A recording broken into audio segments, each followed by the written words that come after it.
Okay. It's being recorded right now. Yes? You see the record button. Okay, perfect. So today's session is going to be all about training a decision tree and using some pre-processing to prepare your data beforehand. The data you have, I don't know, as you didn't have the Colab file on your module, you probably didn't download the data set. It's in a CSV file in the link that is mentioned here. It's from Kaggle website. And if you didn't download it, please do that if you're going to run the code simultaneously with the tutorial.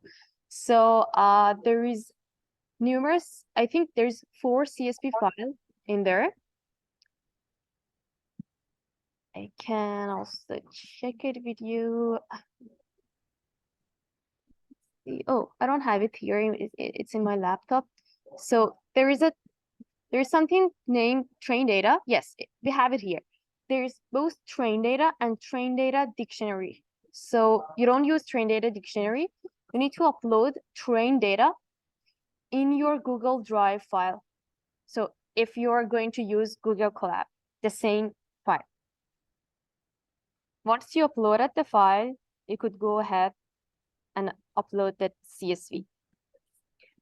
So like always, we need to import all the library that we might need, like pandas, numpy, and scikit-learn as well.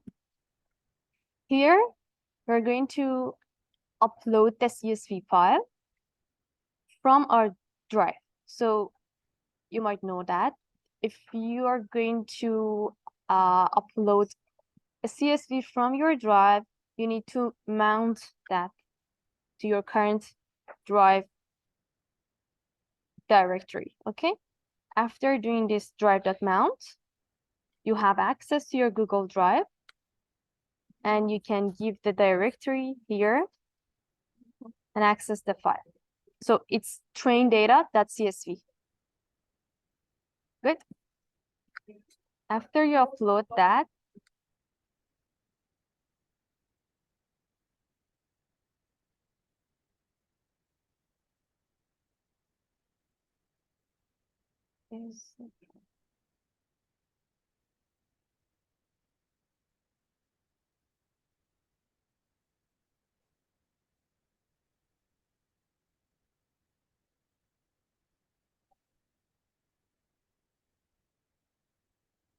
okay, this is mounted. And now I have the data. I just wanted to see 5 first row of the data to see what is it like. So this is a data related to information from some patients, so many patients, because there is so many rows here. Yes. There's almost 300,000 data. And this is all about some patients who had a short stay in a hospital. So all the information regarding their stay in the hospital is here. Like, where was this hospital? What was the treatment they get? What is their department? And like a lot more things. And their age, how much they pay for that. And the last column is regarding their stay. So how long do they stay in the hospital? For how many days? And as you see, all of these numbers, they're not numbers. They're a range given in a string format. So if I call it like data stay and get the data type of the Stay has a caps S.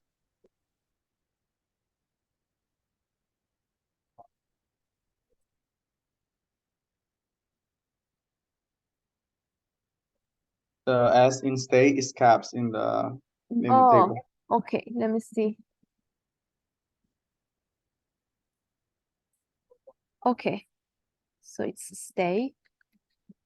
capital.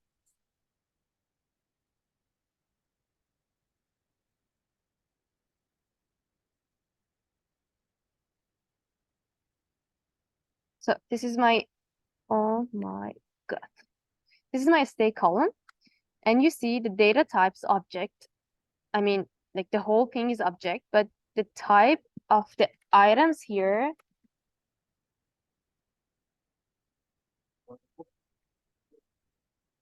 I could say that's the type, I assume, work.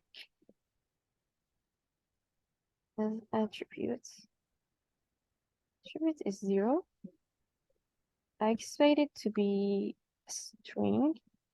I could do something like info.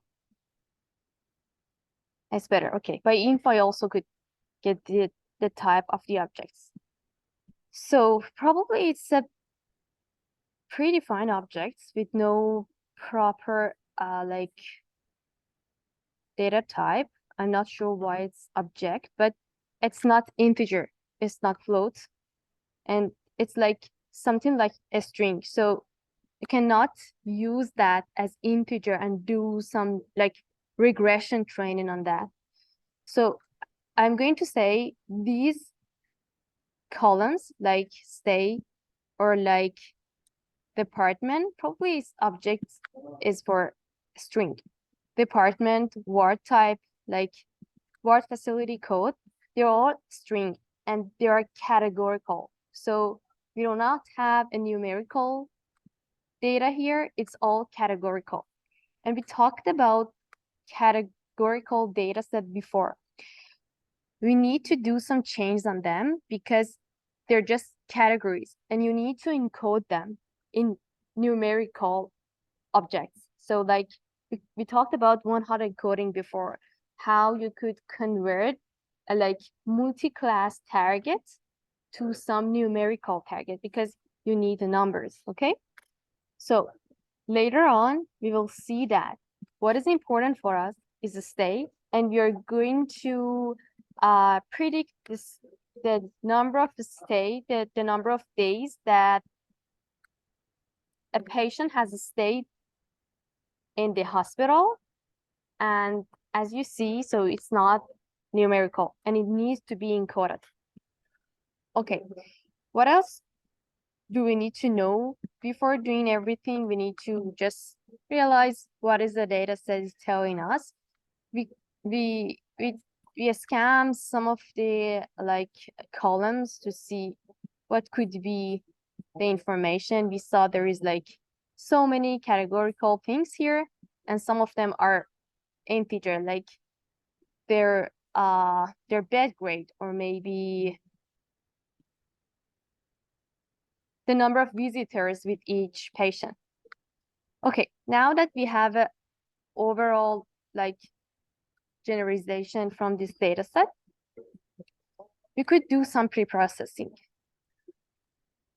So as I told you, the target, the thing that is the output of our model is a stay column. And it's interesting to know how many values for this column you would have. So how many unique values we have? This has to be 11 unique values with a predefined order. So I mean, although they are not values, they are in a specific order. So definitely staying between 0 to 10 days is less than like 11 to 10 days to 20 days. So there is an ordering in the data. So it's very important that because after this, you see that there is different kinds of encoding. One of them is like ordinal encoding that change the data to like values in an order. So like good and bad. Good and bad could be encoded to 0, 1, or for example, hot, medium, cold.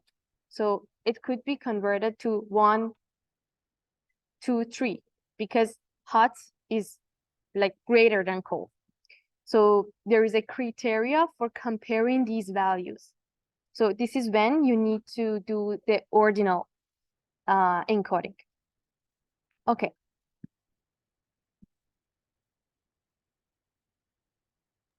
Sorry. So you mean Go that ahead. when we are using the Unicode, the output of the code is based on the frequency of the variables?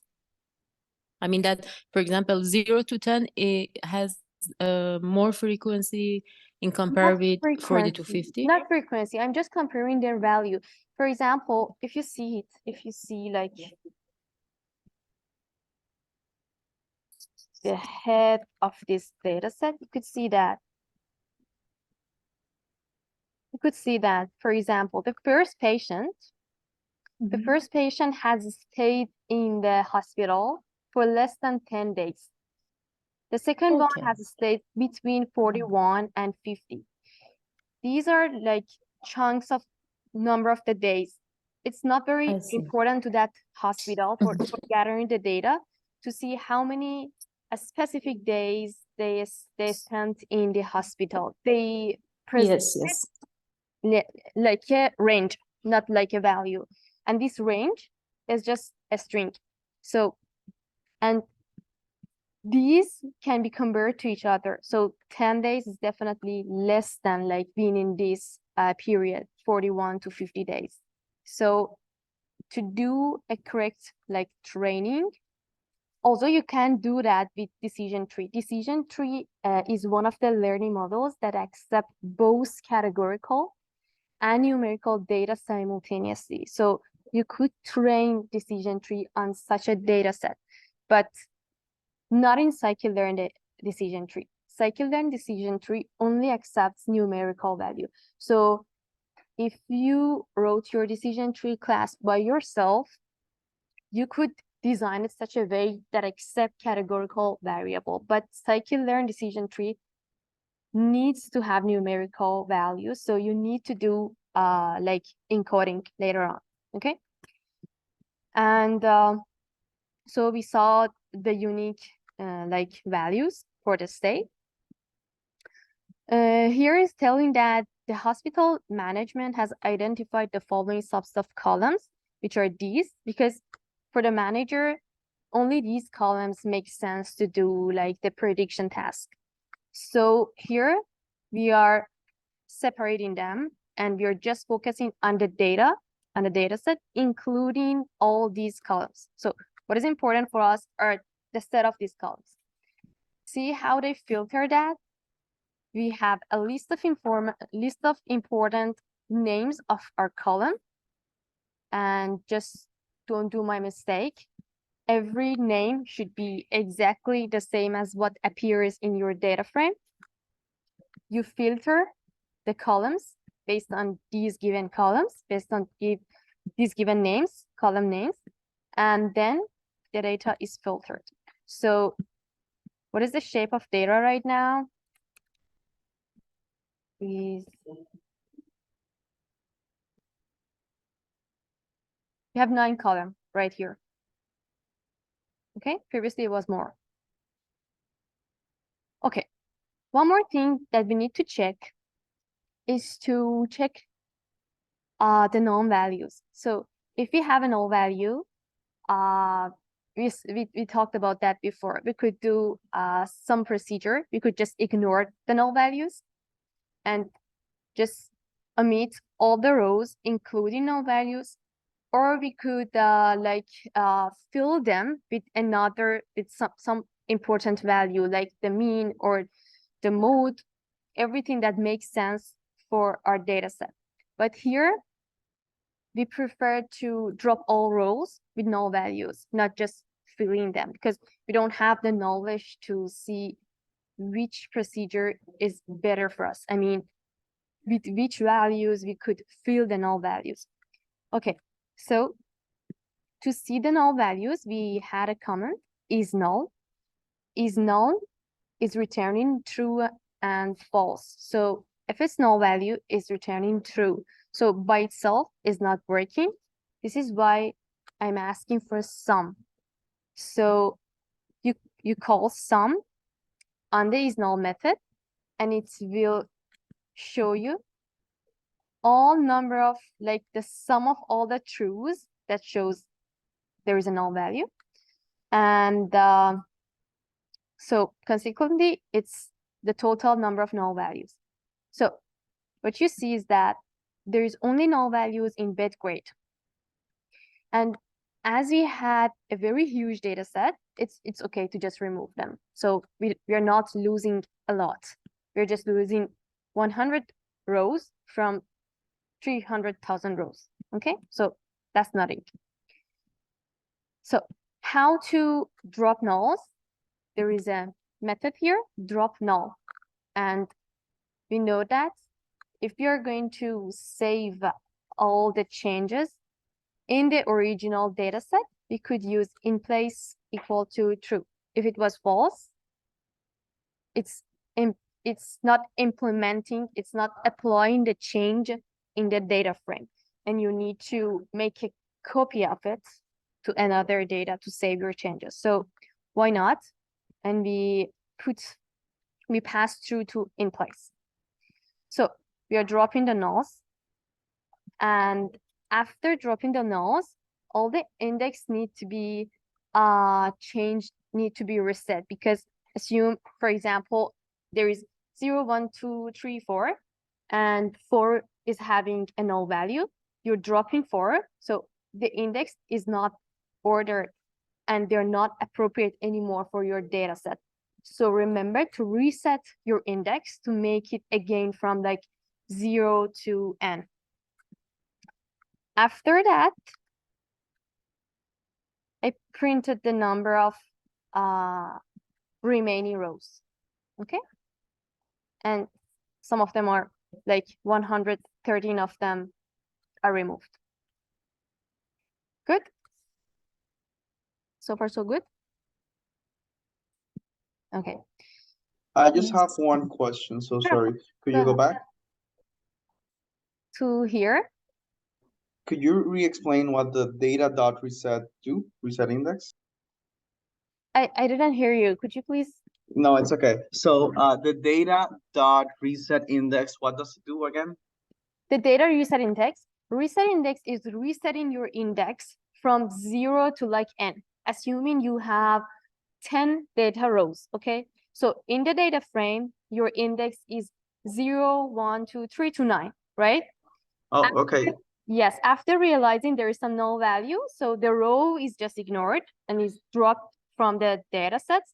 So you need to reset your index. So you have 9 rows, but with like there's a chunk between the indexes. So you need to reset it. Okay? Thank you. And there's a still drop equal to true, which is doing something like in place equal to true for index. Okay.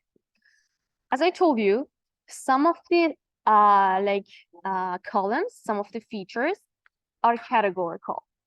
So they're not represented in integer or float. There's some string or there are sentences. They're characters. So I told you that scikit-learn decision tree is not supporting categorical data and it needs to be converted to numerical data. So we're going to do a kind of encoding. There is 2 types of encoding. One of them is one-hot encoding that we talked before about it. And the other one is ordinal encoding. And you could do both of them using libraries in Python. You could do with pandas and also with scikit-learn. And also you could write the code by yourself. Okay, so now let's see how we're going to do that encoding. First of all, we need to recognize what are the categorical features. So this is data. So as we see, there is some categorical data which is department, ward type, bed grade is okay. Also, this is okay. Type of admission, severity of illness, also age and a state. So these columns are just categorical. Okay, You could read this description after. So regarding the encoding method that I mentioned you, so I told you if there is a order among your items, if they could be sorted, if they could be compared to each other, like bad, good, like they could be converted in ordinal matter, okay? So among these, age also say can be compared. So they need an ordinal like encoding. There is also one more feature, which is severity of illness. So because it's severity, it's like if I use this,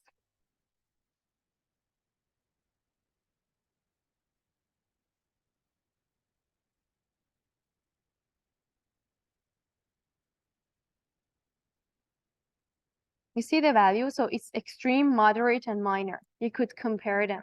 So these are different from like department. There is no comparing between these values. So like radiotherapy is nothing better than the other one. So for these types of columns, we need one hot encoding. So first of all, we need to separate the types of column that need different different encoding. So ordinal encoding features are these two, and the rest needs one hot encoding. Okay, so I'm saving it in two different lists. Okay, one more thing that we need to encode that is the target, is the output. Our output here, I told you, it's state. So to be simple, I store the state column in Y to know my target. And then I separate Y from the like training set because I need features and target to be all separate. Okay. If I take shape now, oh, I didn't do that. Okay. If I take shape now, it has to have 8 columns because so I separate target column. Okay. So there is many different ways to do the encoding. If you just go through the internet and Google it, you might end up with a lot of methods. Most important ones and the easiest ones because it's already there. You have the library, you don't need to do anything, is like scikit-learn. So, and I also try to show you some more methods just for your information, and there aren't available in your code. It's mine. So I import scikit-learn preprocessing from scikit-learn, and to do an ordinal encoding, I need to use label encoder class. So just like always, I'm creating an object from this class and I'm calling this label encoder. And fit transform is like doing fit and predict simultaneously. So it's like a learning model that doing fitting and transforming steps all together. Okay, it's combined. It's not like the previous models that we saw. There is a fit and then predict. It is somehow doing both at the same time. So fit transform, I'm going to transform Y into like an encoded columns with that has an order, and I'm saving it in Y encoded. So don't remember to store it in a different, like copy it in a different variable. So let's see. And this is my encoded Y. So it's not 0 to 10 days anymore. It's only including 0 to, I think, 11 or 10. I'm not sure. Let's see.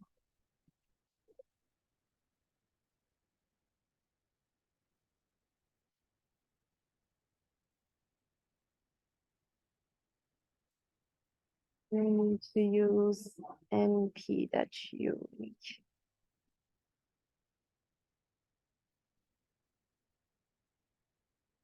Yes, there is 11 values, so it has to be between 0 to 10. Okay, so it's the encoded bag table. It's the encoded vector. I also just write something for fun. So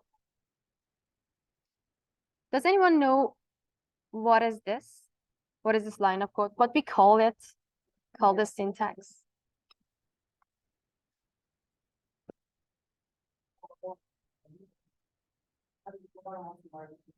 No answer? No. Have you ever heard of list comprehension? Yes.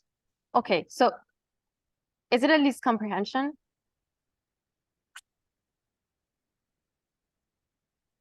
No? I think so. If you know list comprehension, it's just like that. It's dictionary comprehension, right? So I'm generating a dictionary. Let's see what's happening here. Line by line.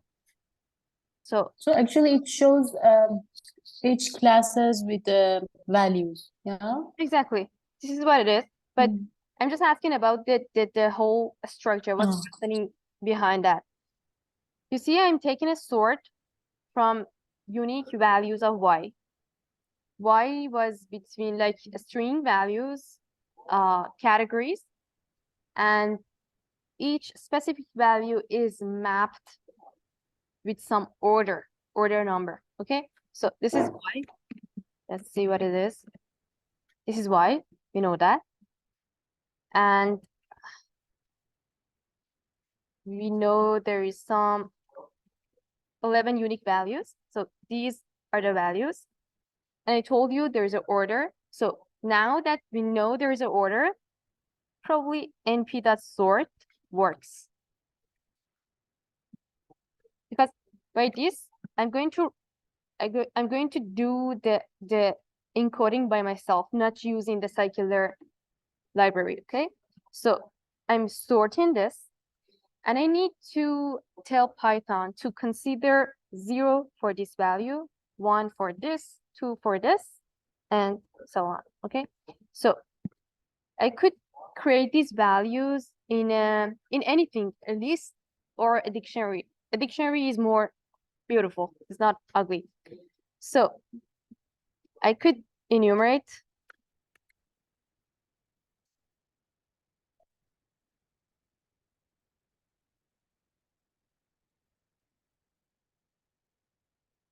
and I just wanted to show you what is INJ here. See, the enumerate is giving the index, so that's a NumPy array.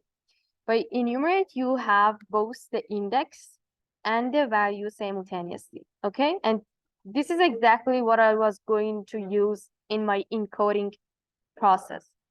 So by this, I'm storing all these values in a dictionary and writing this line, I'm comprehending a list. So I'm saying this, consider J as my keys. So I want this to be my keys. So J is a key and I is my value for ij in enumerate.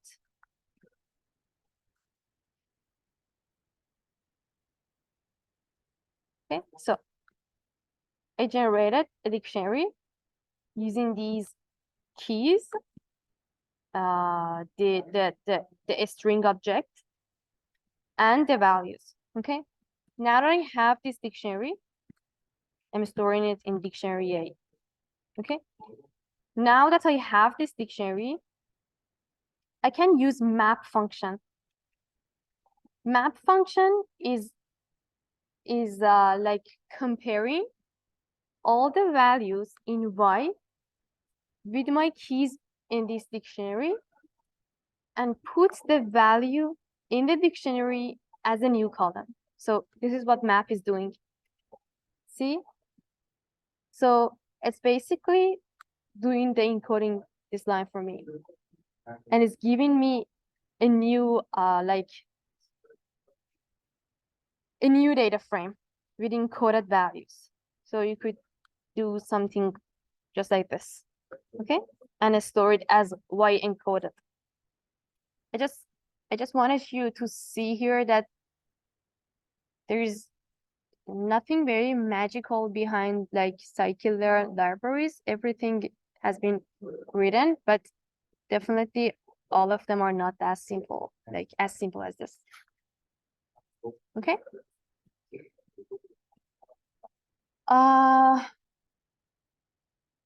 By this is the attribute for the object we recently created from the scikit-learn encoding class. And it's giving me all the values that I encoded. So this is basically the values, nothing very complicated. Okay. So we did an original encoder for Y, and there's also other features that we talked about, like age, I assume. So we store them in ordinal encoding feature, and now it's time to also fit and transform on these two other features that need to be encoded in an ordinal way. So basically we are doing the exact same thing on these columns, on these two columns. So I'm again creating an object from this class. This is my object, and I'm calling fit transform on the new columns to have the encoded columns, right? And this is it. And simultaneously, I'm just saving the encoded columns in my original data frame. Okay, so if I see my data right now, it's better to see it. It was age and severity of illness. See, it's all encoded, and also age. And not only it's encoded, it's replaced in the original columns we have because we are storing it in the same place. Good. So we observe something that in ordinal encoding, you don't add any more features.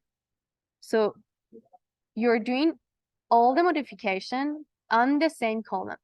So nothing is added. This is exactly the opposite of one-hot encoding. So in one-hot encoding, if you have like a column including 3 different values, how many new columns is added to your data frame? 3, I think, because for each column created, I think, a matrix with 0 and 1, only for example, for months. Exactly. So I asked how many new columns is added to your data set if you have like 3 values. 3 new columns. Three new columns, exactly. So you need to add a lot more columns, and the number would be equal to the number of unique values you have in that column. So in ordinal encoding, there's no added columns, but in one-hot encoding, you will end up with like an increased data set. Great. So I did something here just for myself, just ignore it. Okay, I was going to show you here, and let me just explain it also, as it's not bad to know. You will see also a class for doing one-hot encoding. It's also possible that you do it by yourself. I just wanted to remind you of the apply method that we talked in Pandas session. So for department, for example, for this column, there is like here. See, there's some values, some unique values, which is this. So five unique values. So I'm going to add with one-hot encoding, I need to add 5 more columns that if I take the sum on all of the values within each row, it's gonna be 1, okay? So I could do that something with apply function. So basically I'm telling this, check all the values in department column and apply some function on them. Which function? The function is this. Put 1 if the value is equal to radiotherapy, otherwise 0. Okay, so I could use it in a extended if like this value, put 1, otherwise, again, like else if this is Anthesia, puts 1, and otherwise. I'm just doing it for 1 value. It's not complete. I'm just going to show you the functionality of apply. Okay, so put 1 if it's radiotherapy, otherwise put 0. So by this, it's going to compare the value of each row for department column compared to radiotherapy. And if it's equal to this value, it's gonna return 1. This is exactly what we want in one-hot encoding. And it's adding a new column that I call department radiotherapy to my data frame. Okay, so this is how I'm applying a function. I'm converting, I'm doing some encoding and storing all the changes in a new column called department radiotherapy. So you need to do this conversion for all of the single values in categories in department column. Okay. So if you want to do that, it means that, for example, we have a new column, which is department, and we just need to complete the code. If is equal to radiotherapy, show, for example, 1 is equal to something else 2, and put some in. Okay. Exactly. But remember, it's not 1, 2, 3. It's only 1, 0. So 1, 0 in a specific column. So basically for each of these values, you need a new column. It's going to be department radiotherapy, department anesthesia, department like gynecology. Okay. So, and I see. in each of these column, you would only have 1, 0. If it's equal to the value you have it here, it's going to be 1, otherwise 0. Okay. I see. Yeah. Okay. Moving on. There's also one other method to use, which is super easy. It's get dummies function from Pandas. Get dummies is also doing the same one-hot encoding, just with this simple code. So as the input, you're given the data. You're specifying which column you're going to do the encoding, one-hot encoding, and then that is your data. See, I have 5 columns only regarding to department. In the sum on all the column values would be 1, because it's going to be for each item, for each data row, it's going to be only 1 in one of these columns. Not even more, just 1. Okay. So this is the one-hot encoded column. Here I did it only for department and ward type. but we are supposed to do that for all the features that we store needs one hot encoding here. These are all the features that need one hot encoding. And so far we covered two methods. The first one is when you write it by yourself, like you could apply function and save your modification in the new data set. The second one was get dummies from pandas. And the third one is scikit-learn. So scikit-learn, there is a class called oneHotEncoder. I'm creating an object from this class. And again, this object has fit transform, so fit predict simultaneously.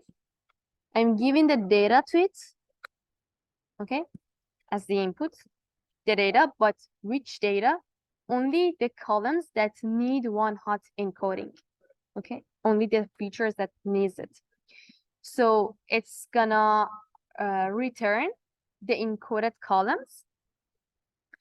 There is some method called get features names out that gives you the names of new feature, new added columns like this, like these names. So these are your new columns, and basically oneHotEncoder method get feature names out is doing the same job for you. So here we are printing the names. Also, there's one more thing. So we have encoded columns here, but we need to join or concatenate them to our data because we didn't add it before. We are just doing one hot encoding and saving it in encoded columns. So by these lines of code, first we are adding first we are converting the encoded columns in a data frame because our previous data is a data frame, but encoded columns here is not in a shape of a data frame, the format of a data frame. So I need to change it to a data frame. So see, there is a 2 array here and 2 array is converting it to a NumPy array. So I'm taking it as the inputs, data inputs. I'm passing that names of the new columns is feature names. So I'm creating a data frame for the encoded columns. Then there's one more thing which is very important, to drop the previous features because I don't need them anymore. I have the encoded ones. So I need to drop the previous columns and then concatenate the new data frame, including all the encoded columns, new columns, to the partial data, which is data that I dropped like the previous columns from. Okay, is that clear? Yes. Okay, great.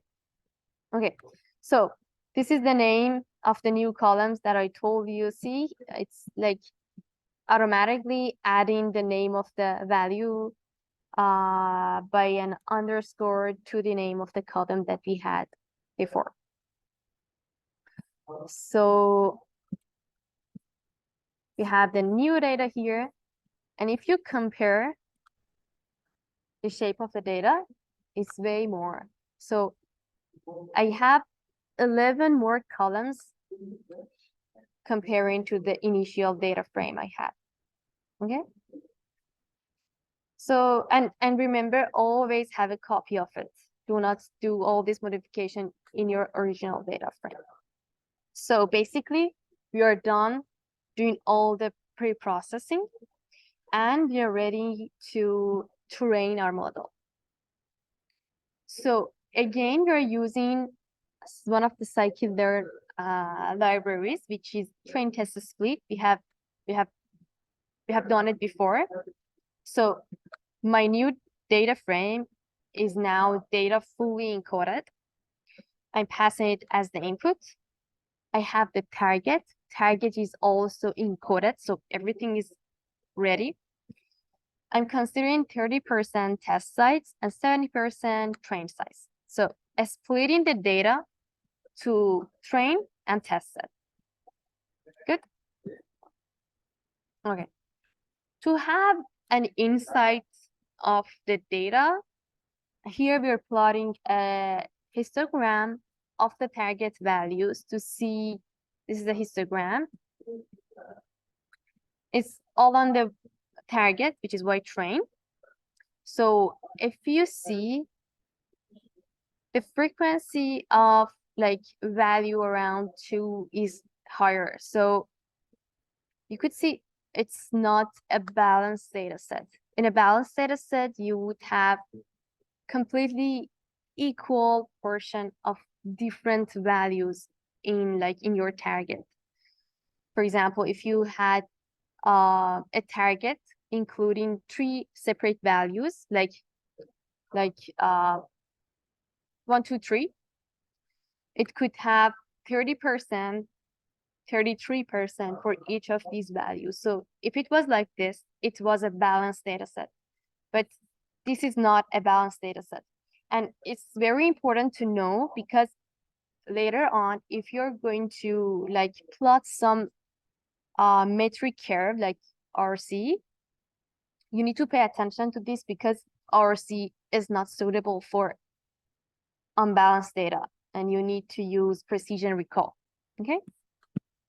So this is all just having a very general information of your data set. Okay. What is being done here is training a baseline. Baseline model is a model which is very easy to be trained and very simple. And probably it's not performing well because it's just the simplest model that you could think of. So for example, here, the base model that is trained is to consider the predicted value for all of the data rows to be the mode of your target. For example, you could find the mode of your trained data, the mode of the output value. For example, what is the most frequent number of days of stay in the hospital, and you could consider this mode as your predicted value for the test set. So this could be a baseline model, which is very simple. And as you see, it has a very low accuracy. So this is what is done here. We are taking a mode, we are considering as the baseline, and we need to predict for the test set. For a test set, how to predict that? We could generate a vector of ones with the same length as Y test, and we can simply multiply it by the mode. For example, it could be anything. The mode here is 2, so it's going to be 2, and we are generating the predicted values for the test set.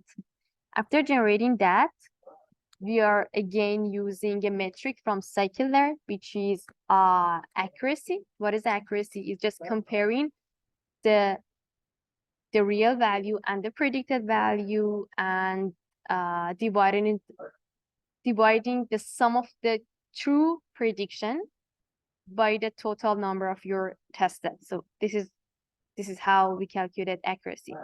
Okay, so by this line, we are calculating accuracy for this baseline model, and the result is printed here. So it's 27%, which is very big.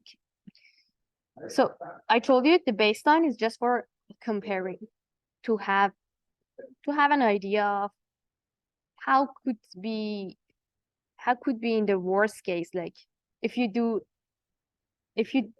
not do anything, not that much effort, you would end up with this number, this accuracy. Okay, so for decision tree, there is a hyperparameter for decision tree, and just like KNN, that we tuned k, the number of points in the neighbor. There is a hyperparameter in decision tree which is very important. So you might know what it is. I think the depth of the decision Exactly. tree. So this is the depth of the decision tree.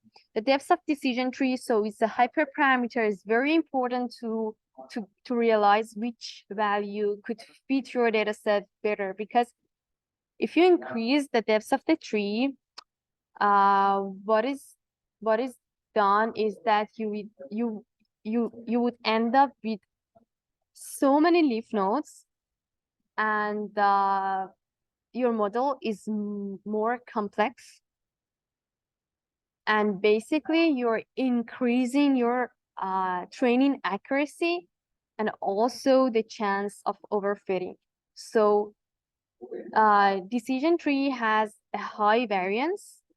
It means that it could be very flexible and it could overfit your trained data. So this is why you need to be very careful with the depth of the tree, and you need to monitor training and test accuracy to see which value is better. Okay, so first of all, we need to train the model. The model, which is the object of decision tree classifier class, is created. Then fit is called on xtrain and ytrain. So far, we have trained the decision tree on the train set. And using this, we could have feature importance. What is feature importance? One of the very good and important advantages of decision tree is interpretability. Although it's not an exact method, but it's heuristically choosing the best feature, I mean the most important feature. And you know that how you could find the most important feature in your decision tree. Which one is the most important one?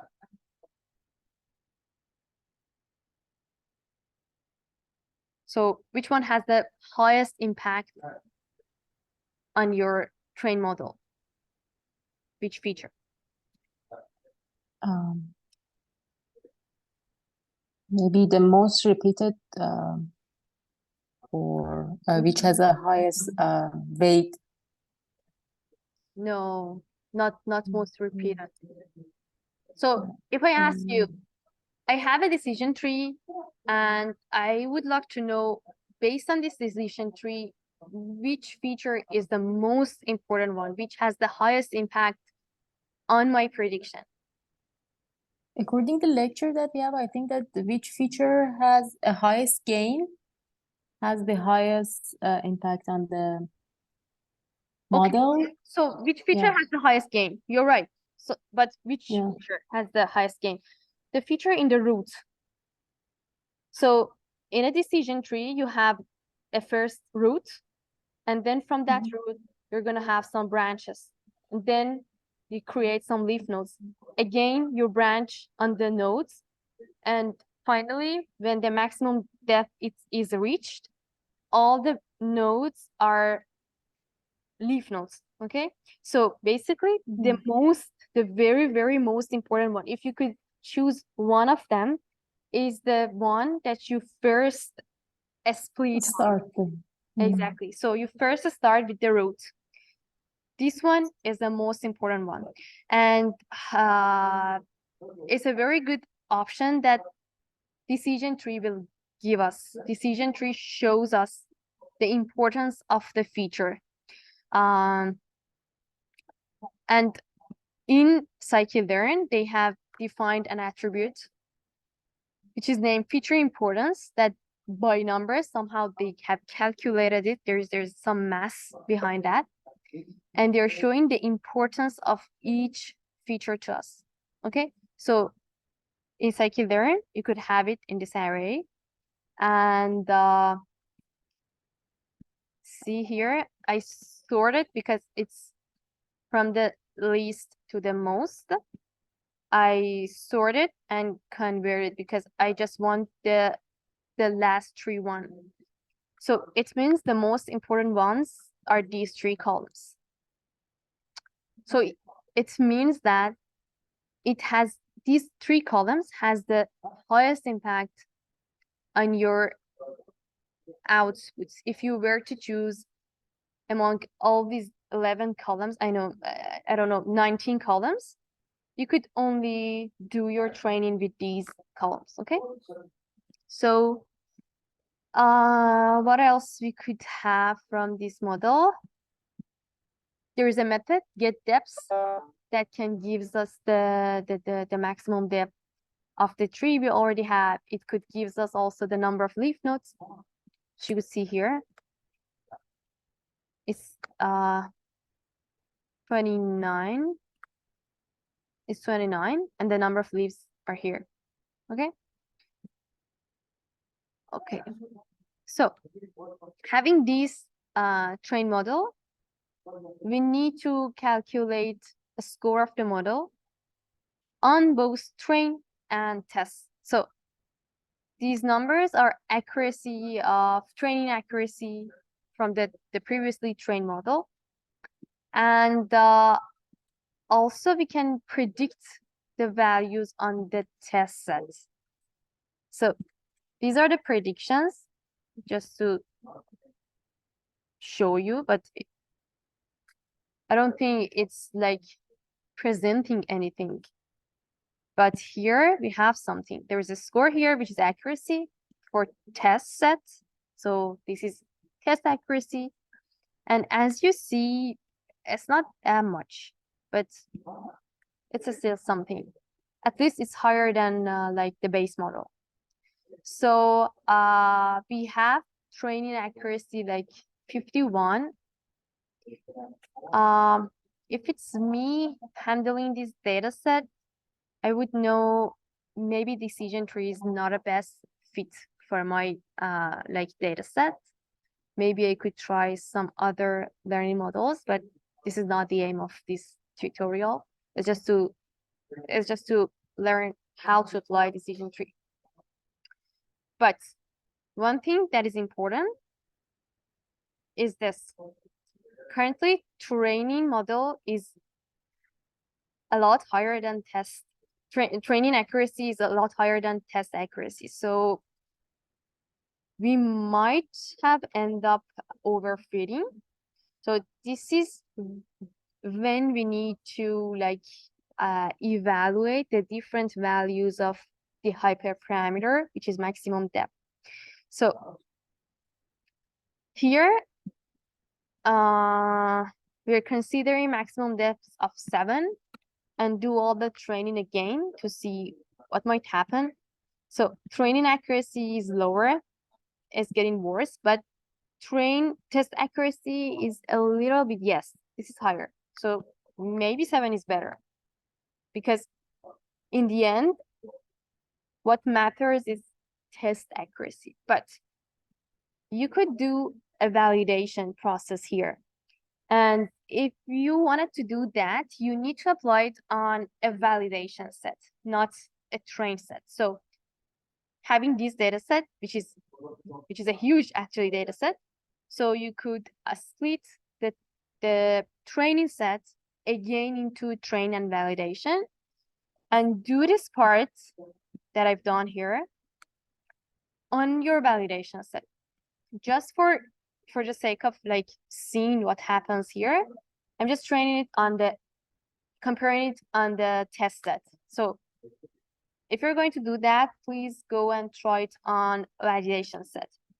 And also I'm storing all the values for each of these depths in some Python list to have all of the training accuracy and test accuracy according to each maximum depth. And I'm plotting it here to see how it is changing. So I can see for my test set, the best maximum depth is 10. So only by doing these kinds of analysis, you could end up with the best hyperparameter, and it's actually essential to do that. Okay. What else do we have here? Okay. It's not very different from what we've done before. So we saw there is a maximum depth in decision tree classifier that could be changed. So you could pass it as an input in your decision tree classifier class. There is also another input, which is criterion. You had all of the different criterion in your lecture. We also had a question in the numerical example I solved in the previous tutorial. So we have misclassification cost, we have Gini index, we have entropy, and they all are different and they act differently in a decision tree. The default cost function for scikit-learn is Gini.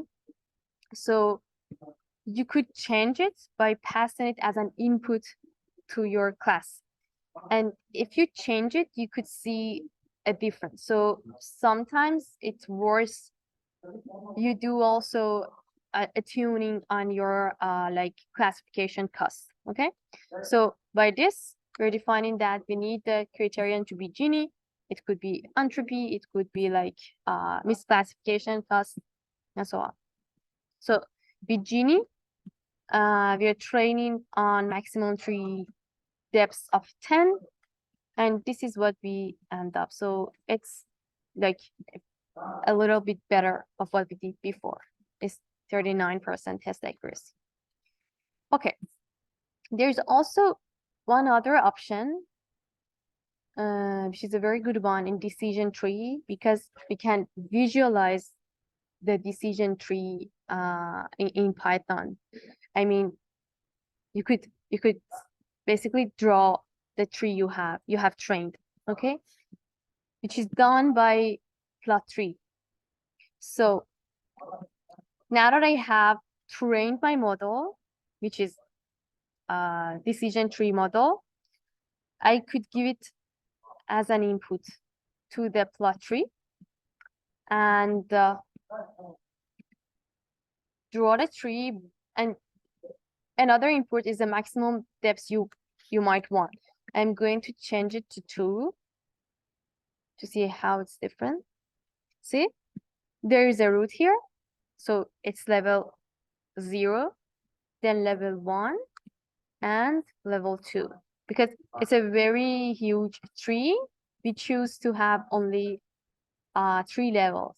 So the root is visitors with patience. So I can say that the most important like feature could be visitors with patience, because it lies in the root. Good. And then you could see the rest. And this is the value for each of the unique values for this column. You have the Gini, you have the number of samples, everything. It's very beautiful. Okay. There is one last chunk of code, which is random forest. Do you have random forest? Did you have any material regarding decision tree and regarding random forest in your class lectures? I didn't have time to check the lectures. Yes, I think last lecture was about random Yes? forest. Good. So you know what is a random forest? Again, we're using scikit-learn to have the class of random forest classifier. Still, we need maximum depth and criterion, because basically in a random forest you are training so many like trees, and what is additional here is the number of estimators. So number of estimators is the number of trees that you're going to train. So if it's 50, you're training 50 different decision tree based on your training set. So we have all the parameters, pass it as the input, and then create the object from random forest classifier and do the fit and later on predict. Okay, so I did that, and here I'm calculating the test and training accuracy. It might take some time because I changed it to 50. It was initially 150, but it took more time. So let's see what happens to the accuracy. So here, the training accuracy is 47, but nothing very, no significant change in test accuracy. But we have at least less overfitting chance because there is less training accuracy. So you know that the whole aim of random forest is to increase the variance, increase the chance of overfitting in decision tree, because decision tree is prone to overfitting most of the time. And by doing random forest, you're taking the average of all the trees. So you're increasing bias and decreasing variance. So you're reaching a good balance here. And also you're adding another hyperparameter that needs to be tuned. So you could try that on your own to see, to compare different values, to give different values in a for loop for both maximum depth and number of estimators. Or also you could add criterion also to see which one has the best performance and compare the validation error to see which one is the better hyperparameter for your model. No question? No, good. Thank you. Okay, we're done for this tutorial. If you have any question, probably there has to be a quiz. I don't know. I didn't discuss it with professor yet, but probably there has to be a quiz from decision tree for the next session. That's it. I'm gonna stop. Okay. Thank Okay, you. thank you. Thank you for your time. Thank you No so much. problem. No problem. Bye-bye. Have a very good weekend. Bye-bye. Thank you. you. Good night. Bye.